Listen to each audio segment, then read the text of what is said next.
വിലാപങ്ങൾ 3-ാം അധ്യായം 22-ാം വാക്യം. നാം മുടിഞ്ഞു പോകാതിരിക്കുന്നത് യഹോവയുടെ ദയയാകുന്നു, അവന്റെ കരുണ തീർന്നു പോകുന്നില്ലല്ലോ. നാം മുടിഞ്ഞു പോകാതിരിക്കുന്നത് യഹോവയുടെ ദയയാകുന്നു. കരയുന്ന പ്രവാചകൻ എന്നറിയപ്പെടുന്ന ഇരമ്യാ പ്രവാചകൻ എഴുതിയ പ്രവചന പുസ്തകങ്ങളിൽ ഒന്നാണ് ഇരമ്യാ പ്രവചനം. അതേ പ്രവാചകൻ തന്നെ എഴുതിയ മറ്റൊരു പുസ്തകമാണ് വിലാപങ്ങൾ. വിലാപങ്ങൾ എന്ന വാക്കിനർത്ഥം നമുക്കറിയാം, കണ്ണുനീർ. പ്രവാചകന്റെ കണ്ണുനീരാണ് വിലാപങ്ങൾ എന്ന പുസ്തകത്തിൽ രേഖപ്പെടുത്തിയിരിക്കുന്നത്. പ്രവാസ കാലഘട്ടത്തിലായിരിക്കുന്ന ഇസ്രായേൽ ജനം ബാബിലോണ്യ പ്രവാസത്തിൽ അനുഭവിക്കുന്ന പീഡനങ്ങളുടെയും പ്രതിസന്ധികളുടെയും മധ്യേ ആ ജനത്തിന് വേണ്ടി ദൈവത്തോട് കരയുന്ന, നിലവിളിക്കുന്ന പ്രവാചകൻ. ഇസ്രായേൽ ജനം ദൈവത്തിൽ നിന്നും അകന്നു പോകുമ്പോൾ അതിനെ ഓർത്ത് വിലപിക്കുന്ന പ്രവാചകൻ. ഇപ്രകാരം വിലാപങ്ങളുടെ, കണ്ണുനീരിന്റെ പുസ്തകമാണ് ഈ പുസ്തകം.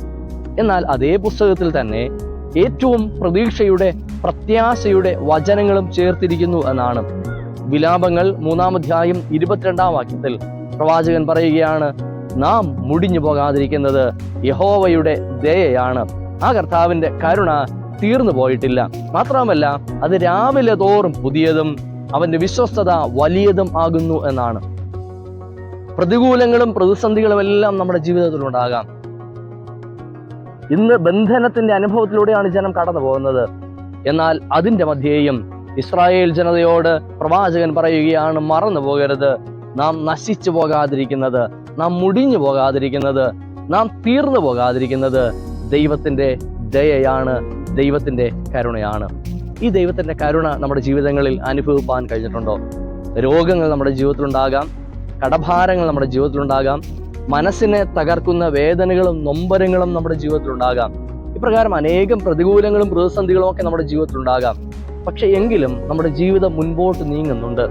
പുതിയ നന്മകളിലേക്ക്, അനുഗ്രഹങ്ങളിലേക്ക് നമ്മുടെ ജീവിതം നടന്നെടുക്കുന്നുണ്ട്. അതിന് കാരണം ഈ ദൈവത്തിന്റെ കൃപയാണ്, ദൈവത്തിന്റെ ദയയാണ്. ദൈവത്തിന്റെ കരുണയിൽ ആശ്രയിപ്പാൻ, ആ ദൈവത്തിന് നമ്മോടുള്ള സ്നേഹത്തിന്റെ ആഴം തിരിച്ചറിയുവാൻ, കർത്താവിന്റെ കരുണ ഓരോ ദിവസങ്ങളിലും, ഓരോ പ്രഭാതങ്ങളിലും പുതിയതാണ് എന്ന തിരിച്ചറിവോടെ, പ്രതീക്ഷകളെല്ലാം നഷ്ടപ്പെടുന്ന ജീവിതാനുഭവങ്ങളിലും പ്രത്യാശയോടെ കർത്താവിന്റെ അരികിലായിരിക്കാൻ സർവശക്തനായ ദൈവം നമ്മെ ഒരുക്കുമാറാകട്ടെ, അനുഗ്രഹിക്കുമാറാകട്ടെ. ആമേൻ.